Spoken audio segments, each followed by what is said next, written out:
कितने युगों तक अच्छा काम करते रहे, लेकिन सवाल इस बात का कि पुण्य का भी बोझा जमा हो गया, अब उसका भी फल आपको पाना। पहले न पुण्य का था न पाप का था, फिर कभी आपसे बन गया अधिकार, आपको मिला तो आपने कभी एक झूठ बोल दिया, कभी दो झूठ बोल दिए, कभी चार, फिर झूठ बोल दिया, कभी धोखा दे दिया, कभी बेईमानी कर ली, ऐसे कभी कभी तो वो भी जमा हो गया। ऐसे जमा होते जब आपकी लाख बरस की उम्र है तो उसमें पता नहीं क्या क्या हो जाएगा। तो ये पाप पुण्य सब मिश्रित हो गए तो बोझा।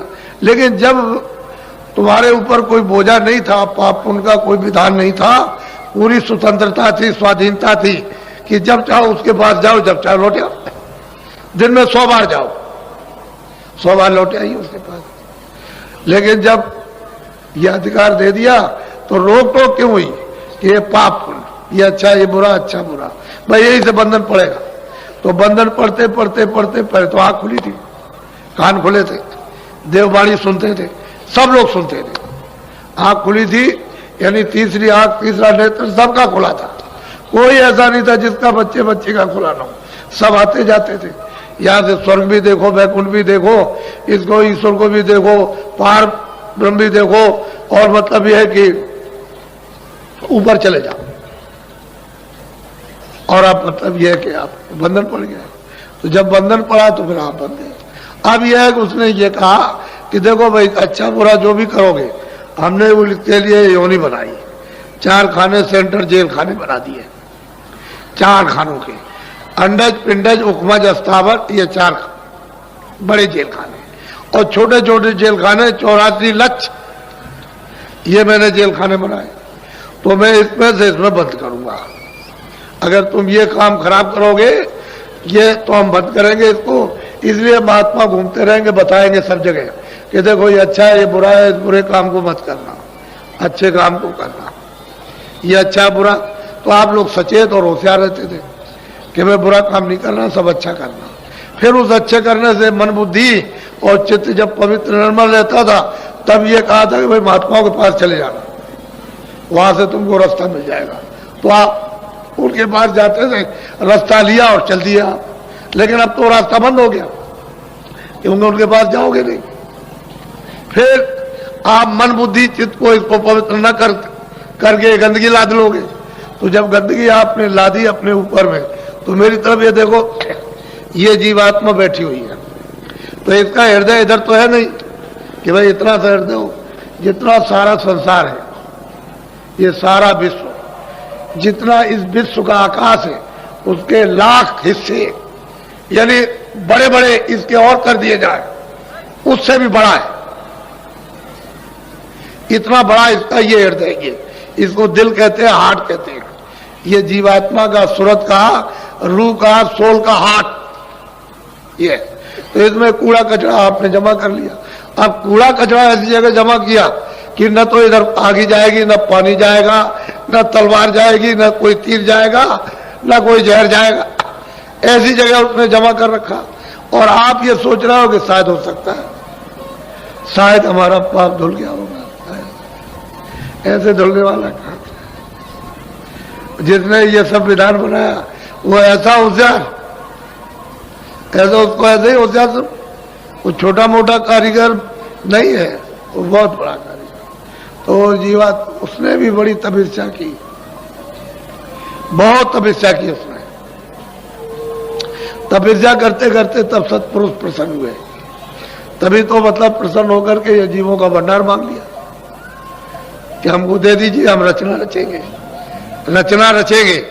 तो सत्पुरुष प्रसन्न होकर के, और मतलब है कि इनको ये सब जीवों को दे, एक छोटा सा भंडार इनके हवाले कर दिया, सुपुर्द कर दिया।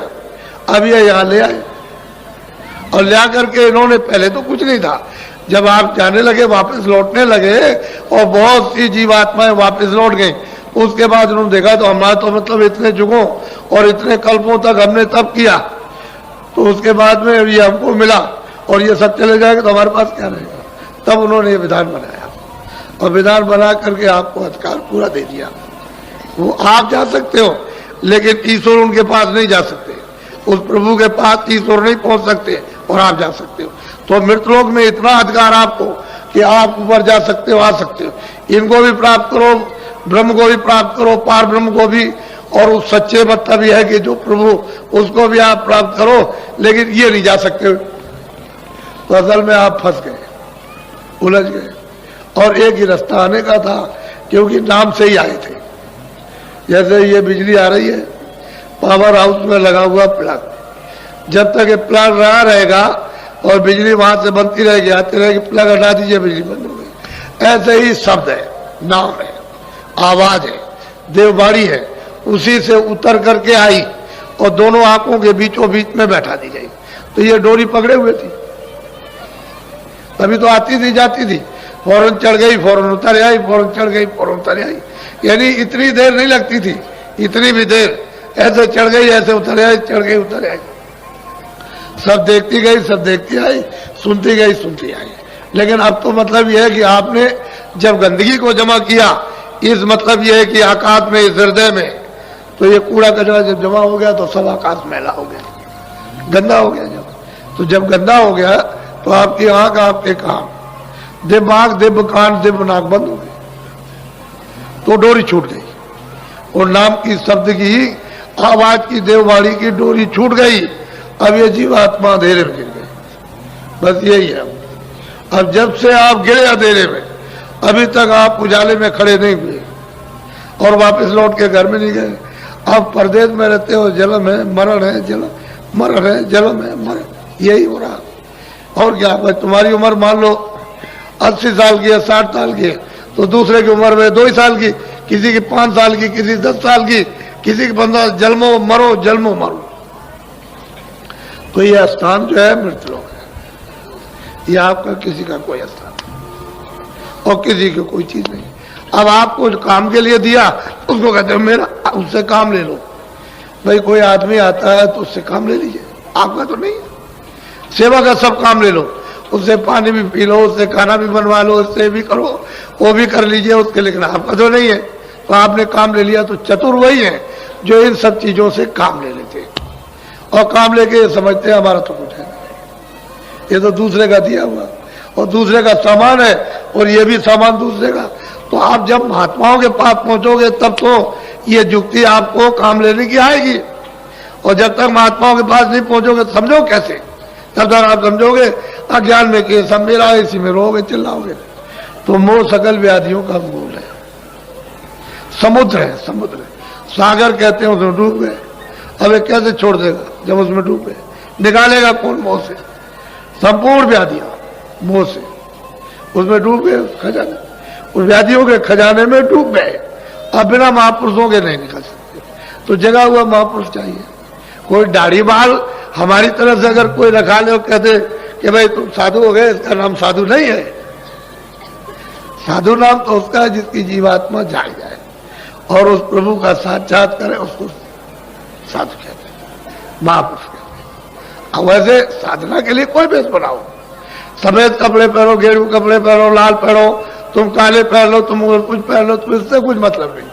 वो बगैर दाढ़ी वाला भी प्राप्त करेगा, दाढ़ी वाला भी प्राप्त करेगा, कपड़े वाला भी, रंगा भी प्राप्त करेगा, लेकिन यह है कि वो इन सब चीजों में बंधा नहीं। तो तुम बन जाते हो कि हमारे गेरू कपड़े, हमारे सफेद कपड़े, हमारे काले कपड़े, हमारा ये, हमारा वो, तो इसमें समझते हो कि हम साधु हो गए।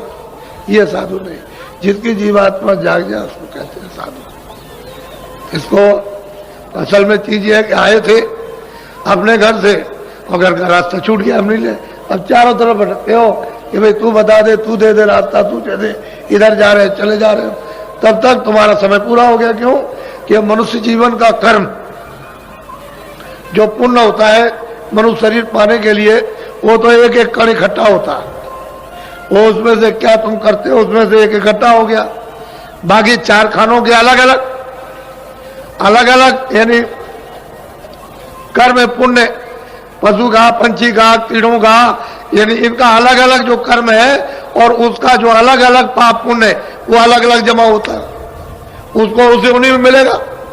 आपका होगा, आपको इस उन्हीं में मिलेगा। तो मनुष्य शरीर के कर्म अलग है प्राप्त करने के, और पशु इत्यादि पंछी उनके अलग कर्म है, तो उसका भोग अलग है, इसका भोग अलग है। तो आप मनुष्य शरीर का तो कोई काम करते नहीं कि आपको फिर मिल जाएगा। अब आपको तो पता है नहीं, आप तो समझ लेते हो मैंने कर लिया होगा, तो तुम्हारे समझने से क्या होने वाला, अंधेरे में क्या समझोगे, जब तक उजाला नहीं होगा तब तक कुछ नहीं समझ सकते हो।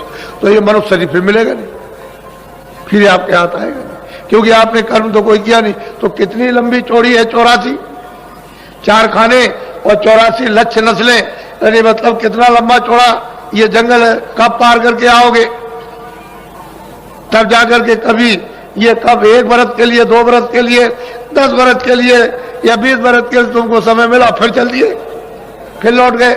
मनुष्य जीवन नहीं मिलता। आपकी बार आपको मिल गया, इससे आप लोग बचे हुए समय से काम लो।